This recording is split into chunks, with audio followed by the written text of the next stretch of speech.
Sir പുതിയൊരു channel വന്നു. ചാനലുകളുടെ പ്രളയമാണെങ്കിൽ പുതിയൊരു ചാനൽ വന്നു, ബിഗ് ടി വി എന്ന് പറഞ്ഞിട്ട് ഒരു ചാനൽ വളരെ പ്രതീക്ഷയോട് കൂടിയാണ് വന്നത്. ഞാൻ അടക്കമുള്ള ജേർണലിസ്റ്റുകളെല്ലാം നല്ല പ്രതീക്ഷയോട് കൂടി നോക്കിക്കണ്ടതുമാണ്. പക്ഷേ അത് ലക്ഷങ്ങൾ കിട്ടുമെന്നുള്ള ഉദ്ദേശത്തിലാണ്. സാധ്യതയുണ്ടല്ലോ ജോലിക്ക്. അപ്പോൾ പക്ഷേ ഇതിനകത്ത് പറയുന്നതെന്ന് പറഞ്ഞു കഴിഞ്ഞാൽ ഇവരുടെ അനിൽ നമ്പ്യാർ എന്ന് പറഞ്ഞ നമ്മുടെ ജനത്തിലെ സീനിയർ ന്യൂസ് എഡിറ്റർ, അവരുടെ പ്രധാന മുഖമായിട്ടുള്ള അദ്ദേഹം ഒരു പോസ്റ്റ് ഇട്ടിട്ടുണ്ട്. ഇവരുടെ ഈ ഫേസ്ബുക്കിൽ ബിഗ് ടി വി തുടങ്ങിയ ഫേസ്ബുക്ക് പേജും അതുപോലെ തന്നെ യൂട്യൂബ് പേജും മറ്റൊരു കമ്പനിയുടെ ആയിരുന്നു. ഇവർ വാങ്ങിയതാണ്. എന്നിട്ട് വലിയ തോതിൽ ഇത് പ്രചരിപ്പിക്കപ്പെട്ടു. ഇതാ ഞങ്ങൾ ചാനൽ ലോഞ്ച് ചെയ്യും മുമ്പ് തന്നെ 1.4 മില്യൺ ഫോളോവേഴ്സ് ഫേസ്ബുക്കിലും 1.6 മില്യൺ ഫോളോവേഴ്സ് യൂട്യൂബിലും ഉണ്ട് എന്ന് പറഞ്ഞിട്ട്. പക്ഷേ ശരിക്കുമുള്ള വാസ്തവം എന്ന് പറഞ്ഞു കഴിഞ്ഞാൽ അതിൻ്റെ പഴയ വീഡിയോസൊക്കെ എടുത്ത് നോക്കി ഈ ഫേസ്ബുക്കിൽ കാണുന്നതെന്ന് പറഞ്ഞു കഴിഞ്ഞാൽ ഇതിന് ഹോട്ട് വീഡിയോസും ഹോട്ട് ഫോട്ടോസും ഒക്കെയാണ് അതിൽ കിടക്കുന്നത്. പക്ഷേ യൂട്യൂബിലെന്ന് പറഞ്ഞു കഴിഞ്ഞാൽ മറ്റൊരു ഈ പറയുന്ന പോപ്പുലർ സാധനങ്ങൾ, സിനിമ അതുപോലുള്ളതൊക്കെ വെച്ചിട്ട് 5 വർഷം മുമ്പ് തുടങ്ങിയ ഒരു ചാനലിൻ്റെ ഫോളോവേഴ്സാണുള്ളത്. ശരിക്കും ഇങ്ങനെ ചെയ്യേണ്ടിയിരുന്നോ?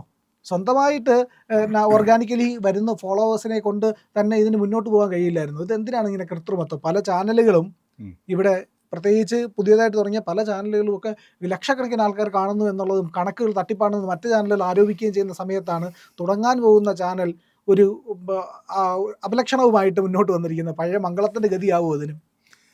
ഇതിനകത്ത് പിന്നെ അവർ ചെയ്തിരിക്കുന്നത് വേറെ ഏതെങ്കിലും ഒരു വ്യക്തി ഇതേപോലെ ചെയ്തു കഴിഞ്ഞാൽ, ഇതേപോലെ ജനത്തിനെ കബളിപ്പിച്ചു കഴിഞ്ഞാൽ ആ കബളിപ്പിക്കുന്ന വസ്തുത ജനങ്ങളെ അറിയിച്ചിട്ട് അവരെ ആ കബളിപ്പിക്കത്തിൽ നിന്ന് രക്ഷപ്പെടുത്തുക, മോചിപ്പിക്കുക. ഇതാണ് മാധ്യമധർമ്മത്തിൽ ഏറ്റവും പ്രധാനപ്പെട്ട ഒരു കാര്യമാണ്. ഇതാണ് എന്നല്ല ഞാൻ പറഞ്ഞത്. ഇത് മാധ്യമപ്രവർത്തകർ, അതായത് എവിടെയെങ്കിലും ഒരു പോരായ്മയോ അല്ലെങ്കിൽ ഒരു ജനങ്ങൾ കബളിപ്പിക്കപ്പെടും എന്ന് തോന്നുന്നൊരു പ്രവൃത്തി എവിടെയെങ്കിലും നടന്നു കഴിഞ്ഞാൽ അത് തിരിച്ചറിഞ്ഞ് വസ്തുതാപരമായി കണ്ടെത്തി അതിൻ്റെ വസ്തുതകൾ ജനങ്ങളുടെ മുമ്പിൽ ധരിപ്പിക്കുമ്പോൾ ജനങ്ങൾ കബളിപ്പിക്കപ്പെടാതിരിക്കും. ഇതാണ് മാധ്യമധർമ്മത്തിൻ്റെ ഒരു പ്രധാന ധർമ്മം തന്നെയാണത്. ഇവിടെ ഈ ചാനൽ തുടങ്ങുന്നതിന് മുമ്പ് ഇപ്പം നമ്മൾ മനസ്സിലാക്കിയത്, ഇപ്പം ഈ നമ്മളുടെ ഓൺലൈനിൽ നമ്മൾ കണ്ട സംഗതികൾ വെച്ച് മനസ്സിലാക്കുകയാണെന്നുണ്ടെങ്കിൽ അവർ ഏർപ്പെട്ടിരിക്കുന്നത് ഒരു ജനങ്ങളെ കബളിപ്പിക്കാനുള്ള ഒരു നടപടിയിലാണെന്ന് നമുക്ക് പറയേണ്ടി വരുന്നു, അല്ലേ? അതായത് ഒരു ചാനൽ തുടങ്ങുന്നതിന് മുമ്പ് തന്നെ 1.6 മില്യൺ സബ്സ്ക്രൈബേഴ്സ് യൂട്യൂബിൽ. ഇപ്പം ഞാൻ യൂട്യൂബിൽ നോക്കിയ സമയത്ത് അത് കണ്ടത് ശരിയാണ്. അതിനകത്ത് ഏതാണ്ട് 8,100,000 വീഡിയോസൊക്കെ ഉണ്ടെന്നാണ് യൂട്യൂബിലാണെന്ന് തോന്നുന്നു. അപ്പോൾ അതേപോലെ മറ്റേ ഫേസ്ബുക്ക് പേജിലേ ഉണ്ട്. അതിനകത്ത് ഈ പറഞ്ഞതുപോലെ ഹോട്ട് വീഡിയോസ് എന്ന് വെച്ചാൽ സെക്ഷൽ രംഗങ്ങളൊക്കെ ഉള്ള, സെക്ഷൽ എന്ന് പറയാൻ പറ്റത്തില്ല, എക്സ്പോസ്ഡ് ആയിട്ടുള്ള കുറേ രംഗങ്ങളൊക്കെ ഹോട്ട് എന്ന് വേണമെങ്കിൽ പറയാം. ശരിയാണ്. അങ്ങനെ സോറി, സെക്ഷൽ എന്നുള്ള പറഞ്ഞ ഞാൻ വാക്ക് പിൻവലിക്കുന്നു. ഹോട്ടായിട്ടുള്ള സംഗതികൾ ഉള്ള ഒരു വീഡിയോസാണ് ഉള്ള സാധനം. അപ്പോൾ ഇത് ഞാൻ മനസ്സിലാക്കുന്നത് ഇതൊരു കഥാർസിസ് എന്ന് പറയുന്ന ഒരു സൈറ്റാണ് ഇത് വാങ്ങിയിരിക്കുന്നത്. ഈ കഥാർസിസ് എന്ന് പറയുന്നതൊക്കെ ഇപ്പം നമ്മുടെ ഈ ഗ്രീക്ക് ട്രാജഡികളിലും ഷേക്സ്പിയറിയൻ ട്രാജഡികളിലും ഒക്കെ ഉള്ളൊരു സങ്കേതമാണ് ഈ കഥാർസിസ് എന്ന് പറയുന്ന സംഗതി. അപ്പോൾ അത് കഥാർസിസിൻ്റെ ഒരു ലക്ഷ്യം എന്ന് പറഞ്ഞാൽ നമ്മളൊരു ഒരു സാഹിത്യ സൃഷ്ടി കണ്ട് കഴിയുമ്പോഴത്തേക്ക് നമ്മുടെ ഉള്ളിൽ അതിൻ്റെ ആസ്വാദനത്തിലൂടെ ഒരു ശുദ്ധീകരണം സംഭവിക്കുന്നു. ഈ കഥാർസിസിൻ്റെ ഒരു അർത്ഥത്തിൽ പൊതുവെ നമുക്ക് ശുദ്ധീകരണം എന്ന് പറയാം. ശരിക്കും പറഞ്ഞാൽ ഇന്ന് നമ്മളുടെ കേരളത്തിൽ ഏറ്റവും അടിയന്തരമായിട്ട് ആവശ്യമുള്ളത് ഈ മാധ്യമരംഗത്തുള്ള ഒരു കഥാർസിസാണ്, ഒരു ശുദ്ധീകരണമാണ്. കാരണം മാധ്യമത്തിൻ്റെ ധർമ്മം എന്താണോ, മാധ്യമം കൊണ്ട് ജനങ്ങൾക്ക് എന്താണോ ലഭ്യമാകേണ്ടത് അതിൻ്റെ നേർവിപരീത അവസ്ഥയിലേക്ക് സംഗതി പോകുന്നു. ഇത് ഓരോ മാധ്യമങ്ങളെ സ്ഥാപനങ്ങളായിട്ട് വേണമെങ്കിൽ നമുക്ക് കണ്ടിട്ട് അവരവരുടെ ലാഭം ഉണ്ടാക്കാൻ വേണ്ടി ചെയ്യുന്നതെന്ന് നമുക്കൊരു സൊസൈറ്റി എന്ന നിലയിൽ ഇതിനെ തള്ളിക്കളയാൻ വയ്യാത്ത ഒരവസ്ഥയിലേക്ക് കേരളത്തിലെ മാധ്യമരംഗം എത്തിയിരിക്കുന്നു. കാരണം ഇത് ഇവിടുത്തെ ജനിക്കാൻ പോകുന്ന ഒരു ഗർഭിണിയായ സ്ത്രീയുടെ ഉള്ളിൽ കിടക്കുന്ന ശിശുവിനെ പോലും കേരളത്തിലെ മാധ്യമങ്ങൾ സ്വാധീനിക്കുന്നു. ഒരു ഉദാഹരണം പറയാം.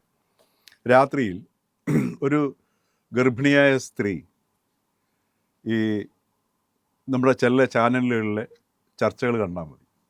അങ്ങോട്ടും ഇങ്ങോട്ടും ഈ പറഞ്ഞതുപോലെ ഇന്നത്തെ ചന്തകൾ എന്നൊക്കെ പറഞ്ഞാൽ ഹൈലി ഡിസിപ്ലിൻഡാണ്. അതെ. ഇന്ന് നമ്മൾ മാർക്കറ്റിൽ മീൻ മാർക്കറ്റിലോ മറ്റിടത്തൊക്കെ പോയി കഴിഞ്ഞാൽ അവിടെ സ്ത്രീകളെയൊക്കെ വിളിക്കുന്ന വിളിയാണ് ഈ കച്ചവടം ചെയ്യുന്നവർ. ഓരോ മീൻ വിളിച്ച് പറഞ്ഞിട്ട് മാഡം മാഡം വരൂ എന്ന് പറഞ്ഞാൽ എന്തൊരു നമ്മൾ ആ ചന്തകളിലെ കൾച്ചർ എന്ന് കാണുമ്പോൾ നമുക്കിന്ന് ബഹുമാനം തോന്നിപ്പോകും. പക്ഷേ പഴയ കാലത്തെ ചന്തകളുണ്ടായിരുന്നു. അന്ന് സ്ത്രീകളൊന്നും കാര്യമായിട്ട് ഈ ചന്തകളിൽ പോകാത്ത കാലത്ത്, പണ്ടത്തെ ചന്തകൾ അപ്പോൾ ആൾക്കാർ ഈ ആണുങ്ങളുടെ ഒരു പിന്നെ മേലായിരുന്നു. അപ്പോൾ അവിടെ തെറിവിളിയും ഒന്ന് പറഞ്ഞ രണ്ടാമത്തിന് അടിയും ബഹളവും ഒക്കെ ആയിരുന്നു. അങ്ങനെയാണ് ഈ ചന്ത സ്വഭാവം എന്നുള്ളൊരു പ്രയോഗം തന്നെ വന്നത്. പക്ഷേ ഇന്ന് ചന്തകൾ ആ സ്വഭാവം കാണണമെങ്കിൽ നമ്മളിന്ന് സാമൂഹ്യ മാധ്യമങ്ങളിൽ കയറണം.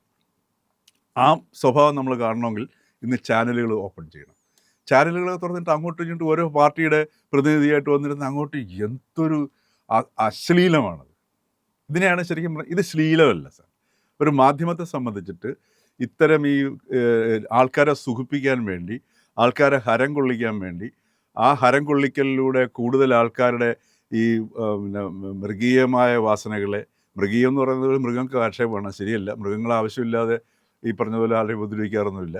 ഇത് ഈ റേറ്റിംഗ് കൂട്ടാൻ വേണ്ടിയിട്ട് ആൾക്കാരുടെ ഈ ഒരു വളരെ പൈശാചികമായ വികാരങ്ങളെ ഉണർത്തി തങ്ങളോട് ചേർത്ത് നിർത്താൻ വേണ്ടിയിട്ട് കാണിക്കുന്ന കോപ്രായങ്ങളാണ് ഈ ചർച്ചകളെന്ന് പറയുന്ന സാധനം. അതിനകത്തൊരു ഒരു വിഷയത്തെ അവതരിപ്പിക്കുകയോ ജനങ്ങളെ ഒരു വിഷയത്തെക്കുറിച്ച് നേരത്തെ നമ്മൾ പറഞ്ഞതുപോലെ കബളിപ്പിക്കപ്പെടാതിരിക്കാൻ, ഇപ്പോൾ ജനായത്ത സംവിധാനത്തിൽ ജനങ്ങൾക്ക് ജനായത്തം നന്നായിട്ട് പ്രവർത്തിക്കണമെന്നുണ്ടെങ്കിൽ കബളിപ്പിക്കപ്പെടലുണ്ടാകാൻ പാടില്ല. കബളിപ്പിക്കപ്പെട്ട് കഴിഞ്ഞാൽ നമ്മൾ തീരുമാനമെടുക്കുന്നതിൽ പാളിപ്പോവും. ഇപ്പോൾ യഥാർത്ഥ സ്വർണ്ണം ഏത് മുക്കുവണ്ടം ഏത് എന്ന് ഒരു ഉപഭോക്താവ് തിരിച്ചറിഞ്ഞെങ്കിൽ മാത്രമേ അയാൾ കബളിപ്പിക്കപ്പെടലിൽ നിന്ന് രക്ഷപ്പെട്ടു നിൽക്കത്തുള്ളൂ, അല്ലേ, മോചിതമാകത്തുള്ളൂ. എന്ന് പറഞ്ഞതുപോലെ ജനായത്തത്തിൽ ഏറ്റവും പ്രധാന മാധ്യമങ്ങളുടെ റോൾ എന്ന് പറയുന്നത് ഈ കബളിപ്പിക്കപ്പെടലിൽ നിന്ന്, എല്ലാ തരത്തിലുള്ള കബളിപ്പിക്കപ്പെടലിൽ നിന്നും ജനങ്ങളെ അതിനകത്ത് നിന്ന് മോചിതമാക്കി നിർത്തുകയും അതിൽ മുന്നറിയിപ്പുകൾ കൊടുക്കുകയും ഒക്കെ ചെയ്യുക എന്നുള്ളത് ഏറ്റവും പ്രധാനപ്പെട്ട ഒരു മാധ്യമധർമ്മമാണ്. ആ ചാനലുകൾ അല്ലെങ്കിൽ ആ മാധ്യമങ്ങൾ തന്നെ ആ പ്രക്രിയയിൽ ഏർപ്പെട്ടിരിക്കുന്നതിൻ്റെ ഏറ്റവും ഒടുവിലത്തെ ഉദാഹരണമാണ് ഈ വരാൻ പോകുന്ന ടി വിയിൽ 10,06,000 60,000 എനിവേ 10 ലക്ഷത്തിൽ മുകളിലുള്ള സബ്സ്ക്രൈബേഴ്സ് നമുക്ക് തുടങ്ങുന്ന മുമ്പേ ഉണ്ടായിരിക്കുന്നു എന്ന് പറയുമ്പോൾ ആ ടി വി ഭയങ്കരമായ ഒരു വിജയത്തിലേക്ക് കുതിക്കുന്നു, അല്ലേ. ഇതിനു മുമ്പ് തന്നെ ഈ പറഞ്ഞതുപോലെ അതിലേക്ക് കേരളത്തിൽ ഈ പറഞ്ഞതുപോലെ സ്റ്റാറുകളായിട്ടുള്ള ഈ വാർത്താ അവതാരകർ, അത് അങ്ങോട്ടും ഇങ്ങോട്ടും തെറി വിളിക്കാനുള്ള ശേഷിയാണ് ഈ അവതാരകരുടെ സ്റ്റാർഡത്തെ നിശ്ചയിക്കപ്പെടുന്ന സാധനം, അല്ലേ. തമ്മിൽ വഴക്കിടുക. പണ്ടൊക്കെ എന്തൊക്കെ തന്നെയാണെങ്കിലും നമ്മൾ ചില സംഗതികൾ പിന്നെ മെയിൻറ്റെയിൻ ചെയ്യാൻ നമ്മൾ തയ്യാറാവണം. ഒരു മുതിർന്ന അത്യാവശ്യം വിദ്യാഭ്യാസമുള്ള വ്യക്തികളൊക്കെ മുൻകാലങ്ങളിൽ പരസ്യമായിട്ട് ഈ കിടന്ന് പണ്ടത്തെ ചന്തകളിലെ പോലെ കിടന്ന് വഴക്കിടില്ല. കാര്യം പ്രധാനമായിട്ട് പറയുന്നത് ഇത് മറ്റുള്ളവർ കാണുകയും ചെയ്യും. വിദ്യാഭ്യാസമുള്ളവർ ഇങ്ങനെ ചെയ്തു കഴിഞ്ഞാൽ വിദ്യാഭ്യാസം ഇല്ലാത്തവർ എങ്ങനെയെന്നുള്ള ചോദ്യങ്ങൾ ഉണ്ടായിരുന്നുണ്ട്. പക്ഷേ ഇന്ന് ഇതല്ല. ഇന്ന് നമ്മൾ ഈ മാധ്യമങ്ങൾ ഉപയോഗിച്ചിട്ട് ഇത്തരത്തിലുള്ള വൈകൃതങ്ങൾ, അശ്ലീലങ്ങൾ കാണിച്ചിട്ടാണ്. അത് കാണിക്കുന്ന ഉദ്ദേശം റേറ്റിംഗ് വർദ്ധിപ്പിക്കുക എന്നുള്ളതാണ്. ഇത് റേറ്റിംഗ് വർദ്ധിപ്പിക്കുക എന്ന് വെച്ചാൽ മുതൽ മുടക്കുന്നതിന് ഇരട്ടി അതിൻ്റെ ലാഭം ഉണ്ടാക്കുക എന്നുള്ളത് തന്നെയാണ്. അപ്പോൾ മാധ്യമധർമ്മം, മാധ്യമപ്രവർത്തനം അറിയില്ല എന്നുള്ളതിൻ്റെ ഏറ്റവും നല്ല ഉദാഹരണമാണ് ഇപ്പം നമ്മൾ ഈ കാണുന്ന കാഴ്ചകൾ. അപ്പോൾ ഇപ്പോൾ ഇത് ഇന്ന് കേരളത്തിൻ്റെ, ഇപ്പം ഞാൻ നേരത്തെ പറഞ്ഞില്ലേ, ഈ ചർച്ച കാണുന്ന ഒരു ഗർഭിണിയായ ഒരു സ്ത്രീ കാണുകയാണെന്നുണ്ടെങ്കിൽ അവരുടെ ഉള്ളിൽ കിടക്കുന്ന കുഞ്ഞിൻ്റെ ഉള്ളിലുള്ള ശബ്ദം എന്ന് പറഞ്ഞാൽ വളരെ ഏറ്റവും സൂക്ഷ്മമാണ്, അല്ലേ. അപ്പോൾ ആ ഒരു കുഞ്ഞിൻ്റെ ഉള്ളിൽ, ഗർഭസ്ഥ ശിശുവിൽ പോലും സംഘർഷത്തിൻ്റെയും സംഘടനത്തിൻ്റെയും അനുരണനങ്ങൾ ആ കുഞ്ഞിൻ്റെ ആ ഗർഭാവസ്ഥയിലെ വളർച്ചയുടെ കാലഘട്ടത്തിൽ പോലും സ്വാധീനിക്കുന്ന അവസ്ഥയിലേക്ക് കേരളത്തിലെ മാധ്യമ സംസ്കാരം മാറിക്കഴിഞ്ഞു എന്നുള്ളതാണ്. അപ്പോൾ ഇതിനെ സാധാരണ ജനങ്ങൾ ഇതിനെക്കുറിച്ച് ബോധവാന്മാരാകുക എന്നുള്ളതാണ്. ഇത്തരത്തിലുള്ള ഒരു വഴക്കടിയിൽ രംഗമാണ് നമ്മൾ ആസ്വദിക്കുന്നത് എങ്കിൽ ഓരോ വ്യക്തിയും മനസ്സിലാക്കേണ്ടത്, ഇപ്പം ഞാനാണ് ഈ വഴക്കടിയിൽ രംഗം കണ്ട് ആസ്വദിക്കുന്ന വ്യക്തി എന്നുണ്ടെങ്കിൽ സ്വാഭാവികമായിട്ടും എനിക്ക് വഴക്ക് പ്രിയമാവും.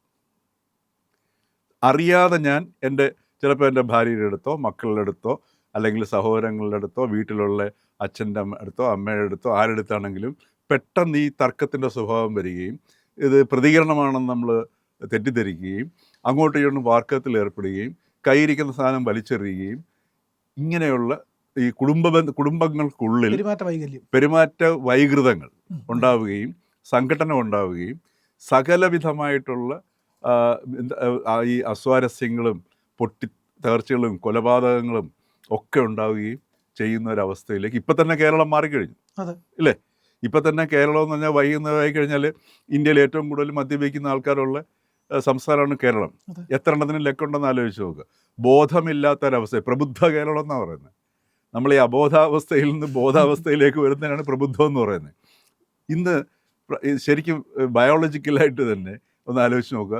ഇന്ന് വൈകുന്നേരം ആകുമ്പോഴത്തേക്ക്, വൈകുന്നേരമല്ല പകൽ തന്നെ ഇപ്പം അത് തന്നെയാണ്, എത്ര പേർക്ക് പ്രബുദ്ധതയുണ്ട്, എത്ര പേർക്ക് പ്രബുദ്ധത വേണ്ട, അത്യാവശ്യം ബോധമുണ്ട്, വീട്ടിൽ വന്ന് കയറുമ്പോഴത്തേക്കും മകളാരാണ് ഭാര്യ ആരാണെന്ന് തിരിച്ചറിയാൻ പറ്റുന്ന എത്ര പേര് നമ്മളുടെ സംസ്ഥാനത്ത് അവരുടെ എണ്ണം കൂടി വരികയാണോ കുറഞ്ഞു വരികയാണോ എന്നുള്ളത് ചിന്തിക്കേണ്ടതാണ്. അപ്പോൾ അതിൻ്റെ കൂടെയാണ് ഈ ഇത്തരത്തിലുള്ള ഒരു സംഗതി. ഇവിടെയാണ് നമ്മൾ കഥാർസിസ് എന്നുള്ള വാക്ക്, എനിക്ക് തോന്നുന്നു ഈ ടി വി ഈ കഥാർസിസ് എന്നുള്ള പ്ലാറ്റ്ഫോം വാങ്ങിച്ചപ്പോൾ അതിൻ്റെ പഴയ വീഡിയോസ് റിമൂവ് ചെയ്യാൻ വിട്ടുപോയി. അതുകൊണ്ടാണ് ഇത് വ്യക്തമായത്. ഇത് ശരിക്കും പറഞ്ഞാൽ സ്റ്റേറ്റ് ഈ പിന്നെ ഈ 10.6 അവർ ക്ലെയിം ചെയ്യുകയാണെന്നുണ്ടെങ്കിൽ ഇതിന് അധികാരികൾ ഇതിൻ്റെ നടപടി സ്വീകരിക്കേണ്ടതാണ്. അല്ല സാർ, ഇത് ഈ പറയുന്ന സാറ്റലൈറ്റ് ചാനലുകളുടെ കാര്യം മാത്രമല്ല, ചില യൂട്യൂബ് ചാനലുണ്ട് 3 മില്യൺ സബ്സ്ക്രൈബേഴ്സിലധികം ഉള്ളത്. നമ്മൾ അതിൻ്റെ ഒരു ചരിത്രം എടുത്ത് നോക്കുകയാണെങ്കിൽ, അതിൻ്റെ ഈ പറയുന്ന പോപ്പുലർ വീഡിയോസ് എടുത്ത് നോക്കുകയാണെങ്കിൽ മൊത്തം ഈ പറയുന്ന ന്യൂസ് അല്ല, അതിപ്പോൾ ന്യൂസായിട്ട് വന്നിരിക്കുന്ന ചാനലാണ്. പക്ഷേ ഇത് മൊത്തം എന്ന് പറയുന്നത് പഴയ സിനിമ വീഡിയോകളോ ഇല്ലെങ്കിൽ ഈ പറയുന്ന അത്തരത്തിൽ ഈ പോപ്പുലർ ആയിട്ടുള്ള ആൾക്കാർക്ക് സ്വീകാര്യമായിട്ടുള്ള അശ്ലീല സംഭാഷണങ്ങൾ ഈ കാര്യങ്ങളും ഒക്കെ ഉള്ള ചില വീഡിയോകൾ കണ്ടന്റുകളായിരിക്കും. അല്ല, ഈ അശ്ലീലം എന്നുള്ളത് കേരളത്തിലിപ്പം നമ്മൾ അശ്ലീലമുള്ള നോവലിനൊക്കെ സാഹിത്യ അക്കാദമി വയലാർ അവാർഡൊക്കെ കിട്ടിയിരിക്കുന്ന കാലഘട്ടമാണ്. അപ്പം മാത്രമല്ല CPM ഔദ്യോഗികമായിട്ട് ടെലിവിഷനിൽ ഉപയോഗിക്കുകയും ചെയ്ത വാക്കുകളാണ്. അപ്പോൾ അതുകൊണ്ട് കേരളത്തിൽ അശ്ലീലം എന്നുള്ള വാക്ക് എത്രമാത്രം പ്രസക്തമാണെന്ന് എനിക്കറിയില്ല. ശരിയാണ്. പക്ഷേ ഈ പറയുന്ന രീതിയിലേക്ക് മാറിക്കഴിഞ്ഞു. പഴയ ഒരു ന്യൂസ് ചാനലാണെങ്കിൽ അതിൻ്റെ ആത്യന്തിക കണ്ടന്റ് ന്യൂസ് തന്നെ ആയിരിക്കണ്ടേ. ഒരു പത്രവും മാസികയും തമ്മിൽ വ്യത്യാസപ്പെടുന്നത് കണ്ടന്റിന്റെ വ്യത്യാസത്തിലാണ്. തീർച്ചയായിട്ടും. പക്ഷേ ഈ ദിനപത്രത്തിനകത്ത് ഈ പറയുന്ന മറ്റ് സാധനങ്ങളാണ് കൊടുത്തിരിക്കുന്നതെങ്കിൽ, കഥയും കവിതയും കൊടുത്തിട്ടാണ് ദിനപത്രം ഇറക്കുന്നതെങ്കിൽ അതിന് വാർത്താപത്രം എന്ന് പറയാൻ കഴിയുമോ? അല്ല, ഞാൻ പറയുന്നത് മാറ്റങ്ങൾ അനിവാര്യമാണ്. ഇപ്പം ഇന്നലെ ഇതുവരെ ഇറക്കിക്കൊണ്ടിരുന്ന പത്രം ഇറക്കിക്കൊണ്ടിരിക്കുന്ന വാർത്തയല്ല ഇന്ന് പത്രത്തിൽ വരേണ്ടത്. പക്ഷേ ഇന്ന് നമ്മുടെ പത്രത്തിൽ വരുന്നതെല്ലാം എന്താണ്? തലേ ദിവസം ടി വിയിൽ വായിച്ച വാർത്ത പിറ്റേന്ന് പത്രത്തിൽ അടിച്ചു വരുന്നു. യഥാർത്ഥത്തിൽ പത്രത്തിൻ്റെ റോള് കഴിഞ്ഞു. പത്രത്തിന് ഏറ്റവും സാധ്യതയുള്ള ഒരു കാലഘട്ടത്തിലൂടെയാണ് നാം കടന്നു പോയിക്കൊണ്ടിരിക്കുന്നത്. പക്ഷേ ഒരു പത്രങ്ങളും ആ സാധ്യത തിരിച്ചറിയുന്നില്ല. മറിച്ച് കേരളത്തിലെ പത്രങ്ങൾ എടുത്ത് നോക്കുക, സോഷ്യൽ മീഡിയയിലെ ട്രോൾ ഹെഡിങ്ങുകളുമായിട്ട് മത്സരിച്ചുകൊണ്ട് പത്രം ഇറക്കാമെന്നാണ് ആലോചിക്കുന്നത്. എന്തൊരു പാപ്പരത്വമാണെന്ന് ആലോചിച്ച് നോക്കുക. കാരണം ഇന്ന് ലോകം മുഴുവൻ മാറിക്കൊണ്ടിരിക്കുകയാണ്. ഈ മാറ്റത്തിൻ്റെ ഇടയ്ക്ക് ഇന്ന് ലോകം മുഴുവൻ കൺഫ്യൂഷൻ കൊണ്ട് നിറഞ്ഞിരിക്കുകയാണ്. കൺഫ്യൂഷൻ ഉള്ള സ്ഥലത്ത് മാർക്കറ്റ് ക്ലാരിറ്റിക്കാണെന്ന് തിരിച്ചറിയാൻ പോലുമുള്ള ശേഷി നമ്മളുടെ ഇവിടുത്തെ മാധ്യമ ലോകത്തിന് ഇല്ല എന്നുള്ളതാണ് ഏറ്റവും പരിതാപകരമായ അവസ്ഥ എന്ന് പറയുന്നത്. അതാണ് ഇപ്പോൾ സംഭവിച്ചുകൊണ്ടിരിക്കുന്നത്. അതിൻ്റെ ഒരു മറ്റൊരു കാഴ്ചയാണ് നമ്മൾ ഈ അതായത് പ്രായോഗികത എന്ന് പറഞ്ഞു കഴിഞ്ഞാൽ കബളിപ്പിക്കലാണ്. ഇപ്പം നമ്മൾ എപ്പോഴും പറയല്ലോ പ്രായോഗിക രാഷ്ട്രീയമാണ്. അതായത് രാഷ്ട്രീയത്തിൽ വൃത്തികേട് കാണിക്കാന്നായി പറയുന്നത്. മനസ്സിലായില്ലേ? പ്രായോഗിക രാഷ്ട്രീയം എന്ന് പറഞ്ഞാൽ നമ്മളിതിനെ പറഞ്ഞ് ഈ വൃത്തികേടുകളെ മഹത്വവൽക്കരിച്ച പ്രയോഗമാണ് പ്രായോഗിക രാഷ്ട്രീയം എന്ന് പറയുന്നത്. അതായത് വൃത്തികേടുകൾ ഉണ്ടെങ്കിൽ മാത്രമേ രാഷ്ട്രീയത്തിൽ നിൽക്കാൻ പറ്റത്തുള്ളൂ. അതേപോലെ പ്രായോഗികമായിട്ട് ബിസിനസ്സുകാരനാണ്, വൃത്തികേടുകൾ കാണിച്ചെങ്കിൽ മാത്രമേ ബിസിനസ് ലാഭത്തിൽ വരുള്ളൂ എന്ന് പറഞ്ഞതുപോലെ എല്ലായിടത്തും ഈ പ്രായോഗികത എന്ന് പറഞ്ഞാൽ വൃത്തികേടാണ്. കേരളത്തിൽ ഇപ്പോൾ ഈ വൃത്തികേടെന്ന് പറയുന്നത് ഏറ്റവും വലിയ ഭാഷയിലെ അശ്ലീലം എന്നാണ് പറയുന്നത്. കേരളത്തിൽ ഇപ്പോൾ അശ്ലീലം എന്ന് പറയുന്നത് സംഗതി പൊളിറ്റിക്കലി ഇൻകറക്റ്റ് ആണെന്നാണ് ഇവിടുത്തെ മാധ്യമ പണ്ഡിതരും ഇവിടുത്തെ ആക്ടിവിസ്റ്റുകളും ഇവിടുത്തെ സെക്യുലറിസ്റ്റുകളായിട്ട് ചമയുന്ന കുറച്ച് ഇടതുപക്ഷ ഈ സാംസ്കാരിക സാഹിത്യ നായക സംഘമുണ്ട്. ഇവരെല്ലാം പറയുന്നത് ഇത് പൊളിറ്റിക്കലി ഇൻകറക്റ്റ് ആണെന്നാണ്. അപ്പോൾ ഈ പൊളിറ്റിക്കലി ഇൻകറക്റ്റ് ആയതുകൊണ്ട് എന്ത് പറ്റി? ഈ അശ്ലീലങ്ങളും വൃത്തികേടുകളും ഒക്കെ പ്രായോഗിക മാധ്യമ പ്രവർത്തനത്തിൻ്റെ ഭാഗമായിട്ട് സ്വീകരിക്കപ്പെടുകയും ചെയ്യുന്നു എന്നുള്ള ഒരു വളരെ പരിതാപകരമായ അവസ്ഥ. ഇവിടെ ഓരോ പൗരനും സ്വന്തം വീട്ടിൽ ഈ പറഞ്ഞതുപോലെ തൻ്റെ ഉള്ളിൽ കിടക്കുന്ന കുഞ്ഞ് ഒരു ശരാശരി മനുഷ്യനായിട്ട് വളരണം എന്ന് ആഗ്രഹിക്കുന്ന ഒരു സ്ത്രീ ഉണ്ടെന്നുണ്ടെങ്കിൽ ഈ ടെലിവിഷൻ്റെ സമീപത്ത് കൂടി വെച്ചിട്ടുണ്ടെങ്കിൽ പോകാതിരിക്കുക എന്നുള്ളതാണ് ഏറ്റവും ചെയ്യാവുന്ന ഇതിനെതിരെ നമ്മൾ സ്വീകരിക്കേണ്ട ഒരു പ്രതിരോധം എന്ന് പറയുന്നത്. ഇത് ഓരോ വ്യക്തിയും അറിഞ്ഞിരിക്കണം. കാര്യം അതല്ല എന്നുണ്ടെങ്കിൽ നമ്മളിത് കൊണ്ട് ആസ്വദിച്ചിരിക്കുകയാണെങ്കിൽ ഒരു സംശയം വേണ്ട, നമ്മളും ആ സ്വഭാവത്തെ സ്വീകരിക്കുന്നു, നമ്മളത് ആസ്വദിക്കുന്നു എന്നുള്ളതാണ്. നമ്മൾ ആസ്വദിക്കുന്നത് അറിയാതെ നമ്മുടെ സംസ്കാരമായിട്ട് മാറും. അത് നമ്മുടെ പ്രവൃത്തിയിലേക്ക് വരും, നമ്മുടെ ബന്ധങ്ങൾ നശിക്കും, ഒരു സംശയം വേണ്ട. അപ്പോൾ അതുകൊണ്ട് ഏറ്റവും വലിയൊരു സാമൂഹിക വിഷയമാണിത്. ഇവിടെ വേണ്ടത് ഈ ഇവർ ഈ പ്ലാറ്റ്ഫോം വാങ്ങിച്ചിരിക്കുന്നത് കഥാർസിസ് എന്ന് പറഞ്ഞ പ്ലാറ്റ്ഫോമാണ് എന്ന് പറഞ്ഞ പോലെ മാധ്യമരംഗത്ത് ഇന്ന് വേണ്ടത് ഒരു കഥാർസിസ് ആണ്, ഒരു ശുദ്ധീകരണമാണ്.